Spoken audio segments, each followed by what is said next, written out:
नमस्कार. तुम्हाला सगळ्यांना गरुड माहिती आहे. गरुड आकाशात उंच झेप घेत असतो. एक दिवस कावळा त्याच्या मानेवर बसतो आणि त्याला चोच मारायला लागतो. गरुड उंच उंच भरारी घेत राहतो. त्या कावळ्याकडे अजिबात लक्ष देत नाही. थोड्या वेळाने त्याची मान रक्तबंबाळ होते कावळ्याने चोच मारून मारून, पण तरी सुद्धा गरुड त्याच्याकडे लक्ष देत नाही. गरुड आपलं काम करण्यामध्ये, गरुड झेप घेण्यामध्ये, गरुड उंच आकाशात उडण्यामध्ये स्वतःचं लक्ष केंद्रित करतो.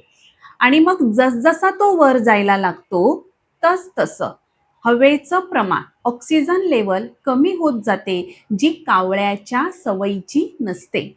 आणि मग कावळा स्वतःहूनच त्याच्या मानेवरून उडून जातो.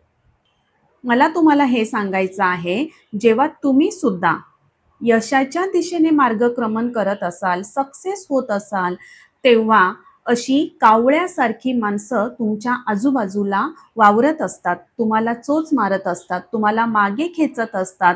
पण त्यांच्याकडे लक्ष न देता, त्यांच्या बोलण्याकडे, त्यांच्या विचारांकडे लक्ष न देता तुम्ही तुमचं लक्ष फक्त आणि फक्त तुमच्या कामावर द्या. तिकडे फोकस करा. म्हणजे मग असे हे जे कावळे आहेत ते सहज ऑटोमॅटिकली तुमच्या मार्गातून बाजूला. तुम्ही तुमच्या ध्येयापासून विचलित होऊ नका.